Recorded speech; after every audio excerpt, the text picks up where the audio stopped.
கன்னியாகுமரி அம்மன், பகவதி தேவி, மூக்குத்தி அம்மன், இந்த மாதிரி நிறைய பெயர்களால் அம்மன் வர்ணிக்கப்படுறாங்க.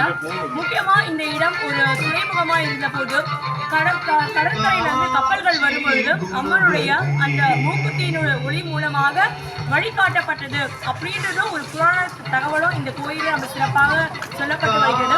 இப்போ அம்மனுக்கு வைர மூக்குத்தி அந்த ஒளி விழுகிற அந்த ஒரு அற்புதமான ஒரு தெய்வீக தரிசனம் தான் இப்போ நம்ம உள்ள கன்னியாகுமரி தேவியை தரிசிக்கும்போது நமக்கு கிடைக்குது. அம்மனா இந்த கடல் பக்கத்தில் இருக்க இந்த நிலப்பரப்பில் இருக்கவங்க கன்னியாகுமரி அம்மனை தெய்வமாக நினைத்து வழிபட்டு இந்த கோயில் எழுப்பப்பட்டிருப்ப தனி சிறப்பு. இந்தியாவில் இயற்கை எழுமிக்க இடங்களில் கன்னியாகுமரியும் ஒன்று. 3 கடல்களும் இணைகின்ற ஒரு இடம் இது. ஏன்னா திரிவேணி சங்கமம் அப்படின்னு சொல்லுவாங்க. அரபிக்கடல், வங்காள விரிகுடா, இந்திய பெருங்கடல், இந்த 3 கடல்களும் சந்திக்கக்கூடிய இடம் தான் இந்த கன்னியாகுமரி.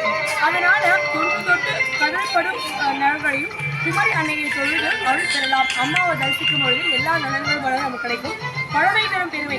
கேரளாவும் கன்னியாகுமரி மாவட்டமும் இருக்கும் பகுதிகள் அந்த காலத்துல கடலுக்குள் இருந்தன அப்படின்னு சொன்னாங்க. ஆனா அந்த கடல் நீர் விலகி நிலப்பகுதியாக மாறிடுச்சு அப்படின்றது ஒரு புராண வரலாறு.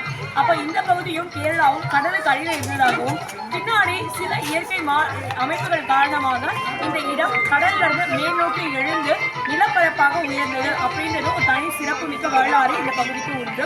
மீண்டும் புராண குறிப்புன்னு சொல்லும்போது தேவர்களை அசுரர் அடக்கி ஆண்டனர், அறம் தலை தாழ்த்தியது.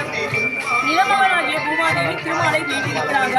திருமால் பாணாசுரனை பராசக்தியால் மட்டுமே அழிக்க முடியும். ஆகவே தேவர்கள் பராசக்தியை அணுக வேண்டும் என்றனர். அதன்படி தேவர்கள் அன்னை தேவி பராசக்தியை வேண்ட பராசக்தி பாணாசுரனை அழித்து ஒழுங்கும் அறமும் உலகில் நிலைபெற செய்வதாக உறுதிமொழிந்தாள். அன்று முதல் அவள் கன்னியாகுமரிக்கு வந்து கடும் தவம் புரியானாள். உலகத்திலேயே அசுரர்களுடைய ஆட்சி விரிந்து இருக்கும் பொழுதும் தேவர்களை காக்கவும் மக்கள் அனைவரையும் காக்கவும் அன்னை பராசக்தியானவள் இந்த இடத்துல இருந்து தவம் மேற்கொண்டாங்க. அதனால நாள் செல்ல செல்ல கன்னி தேவி மனப்பருவம் அடைந்தது. சுசீந்திரம் என்னும் இடத்தில் உள்ள சிவபெருமானுக்கும் அவளுக்கும் திருமணம் முடிப்பதற்கு வேண்டிய ஏற்பாடுகள் எல்லாம் செஞ்சிருந்தாங்க. ஆனால் அசுரர் தலைவன் ஒரு கன்னியால் தான் கொல்லப்படுவான், அசுரர்களுடைய தலைவன் ஒரு கன்னியால் தான் கொல்லப்படுவான் அப்படின்னு ஒரு விதி இருந்ததுனால இந்த திருமணம் நிகழ்ந்துச்சுன்னா ஒருவேளை பாணாசுரன் அழிவுக்குரிய வாய்ப்பு கெட்டுவிடும் என்று நாரதர் உணர்த்தினார். ஆகவே அவர் இந்த திருமணத்தை தடுக்க வேண்டிய வழிவகைகளை திட்டமிட்டார். அவர் பராசக்தியையும் சிவனையும் நேரில் கண்டு திருமணம் குறிப்பிட்ட நாளில் நள்ளிரவில் நல்ல வேளையிலே நிகழ வேண்டும், அதற்கு ஆயத்தமாக இருங்கள் என்று கூறினார். அவ்வாறே சிவபெருமான் குறித்த இரவில் நற்போது தவறிவிடக் கூடாது என கருதி கன்னியாகுமரிக்கு புறப்பட்டார். போகும் வழியில் வழுக்கும் பாறை என்ற இடத்தை அடைந்த போதும் நாரதர் ஒரு சேவல் முறிக்கொண்டு உறங்க கூறினார். பொழுது புலர்ந்து விட்டதென தவறாக புரிந்து கொண்ட சிவபெருமான் சுசீந்திரத்துக்கு வருத்தத்துடன் திரும்பி போயிட்டார். தேவியும் அதன் பின் என்றும் கன்னியாகவே இருப்பதாகவே முடிவு செய்து தவத்தை தொடர்ந்தார். திருமணத்திற்காக செய்யப்பட்ட உணவுப் பொருட்கள் யாவும் வகை வகையான மணலாக மாறின. திருமணத்துக்காக உணவுகள்லாம் தயார் செய்திருப்பாங்க இல்லையா, அது எல்லாமே மணலாக மாறிச்சு. அதன் சான்றாகவே இன்றும் குமரி கடல் துறையில் அரிசி போன்ற வெண் சிறு மணலும் வேறு வகையான பல வண்ண மணல்களும் மிகுதியாக கிடப்பதை நாம காணலாம். இவ்வாறு தேவி கடும் தவம் இருக்கும் பொழுது ஒரு நாள் பாணாசுரன் தேவியினோட அழகை பற்றி கேள்விப்பட்டு அவங்களை நேர்ல பார்க்க வராங்க. தேவியை கண்டதும் அவளை தன்னை மணந்து கொள்ள வேண்டும் அப்படின்னு கேட்கிறாங்க. ஆயின் தேவி மறுத்துவிடவே அசுரன் அவளை தன் வலிமையால் கவர்ந்து செல்ல முயற்சி செய்கிறாரு. இப்போது இத்தகைய தருணத்தை எதிர்நோக்கியிருந்த தேவி தன் போர் வாளை வீசினாள். நெடுநாட்கள் இருவரும் கடும் போர் இந்த இடத்துல நடந்துச்சு. இறுதியில் தேவி தன் சக்கராயுதத்தால் பாணாசுரனை கொன்றழித்தாள். தேவர்கள் யாவரும் நன்றி செலுத்தினர். தேவியும் அவர்களை வாழ்த்தி அருளிய பின் மீண்டும் தன் தவத்தை மேற்கொள்ள தொடங்கினாள். இப்பொழுது இங்கு ஆண்டுதோறும் புரட்டாசி திங்களில் கொண்டாடப்படும் நவராத்திரி விழா பராசக்தி பாணாசுரனை கொன்றழித்ததை நினைவு கொள்ளவே ஆகும். விழாவின் 10வது நாள் தேவியின் உருவம் கன்னியாகுமரி கோவிலில் இருந்து வடக்கே 4 கிலோமீட்டர் தொலைவில் உள்ள மகாதனபுரம் எனும் ஊருக்கு ஊர்வலமாக எடுத்து செல்லப்படும். அவ்விடத்தில் பராசக்திக்கும் பாணாசுரனுக்கும் நடந்த போர் பூசாரிகளால் நடித்து காட்டப்படும். இதுவே பரிவேட்டை அப்படின்னு அழைக்கப்படுது. ரொம்ப சிறப்பான ஒரு இடம். அதனால அம்மன் இங்க கன்னியாகவே காட்சி கொடுத்துட்டு இருக்காங்க. இது மட்டும் இல்லாம சுசீந்திரம் கோவில் இந்த திருக்கோயிலுக்கு பக்கத்திலேயே அமர்ந்திருக்கிறது. குமரியில் தீர்த்த கட்டங்கள், திருவிழாக்கள், காந்தி மண்டபம், விவேகானந்தர் நினைவு மண்டபம் போன்ற திருவள்ளுவர் சிலை, காமராஜர் மண்டபம், வியூ டவர், மேலும் பே வாட்ச், விவேகானந்தபுரம், காசி விஸ்வநாதர் கோயில், வட்டக்கோட்டை, மருந்துவாழ் மலை முருகன் குன்றம், நாகர்கோவில், பத்மநாபபுரம், திருப்பரப்பு, மாத்தூர், தொட்டிப்பாலம் இது எல்லாமே மிக சிறப்பான ஒரு இடங்கள்னு சுற்றுலா தலங்கள்னு இந்த இடத்துல நம்ம போயிட்டு நம்ம அந்த இடங்கள்ல நம்ம விசிட் பண்ண முடியும்.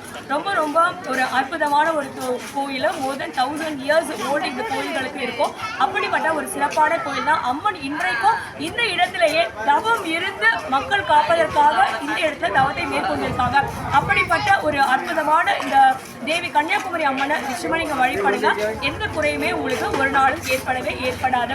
தேவி கன்னியாகுமரி பராசக்தி தேவி கன்னியாகுமரி தாவி வருகுதம்மா என் நெஞ்சம் முட்டாளினை நாடுதம்மா ஞானமெல்லாம் ஈன்ற கண்ணி நெஞ்ச நியாயம் உரைக்குதம்மா ஞாயிறு திங்கள் எல்லாம் நின் திரு ஞான வடிவின் ஒளி பார்க்க வந்த என்னை தேவி நீ பக்கத்தில் வாவென்று நீ பார்த்த பார்வையிலே என் நெஞ்சம் பாகாயூரு கிற்றம்மா நீலக்கடலோரம் கண்ணித்தாய் நின்னை கண்ட பின்னர் நானாவித உலகில் என் கண்கள் நின்னையே நாடுதம்மா பார்க்கும் இடம் தோறும் நின்முக புன்சிரிப்புள்ளதம்மா என்றும் ஓம் சக்தி ஓம் சக்தி ஓம் பராசக்தி ஓம் சக்தி ஓம் சக்தி ஓம் ஓம் சக்தி ஓம் சக்தி ஓம் அன்னையே அன்னை கன்னியாகுமரி அம்மாவை நீங்க தரிசனம் செய்யும் பொழுது நிச்சயமா ஒரு கன்னி ரூபத்துல எல்லா நலமும் வளமும் பானாசுரனை அழிச்சவங்க நிச்சயமா உங்க வாழ்க்கையில இருக்கக்கூடிய கஷ்டங்களையும் அழிப்பாங்க. அப்படின்னா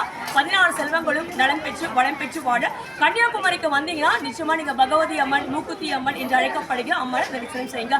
என் பேர் லதா, நான் சென்னையில இருக்கேன். இப்போ நம்ம அருள்மிகு ஸ்ரீ கன்னியாகுமரி தேவி அம்மன் சன்னிதானத்துல இருந்து கன்னியாகுமரி மாவட்டத்துல இருந்து.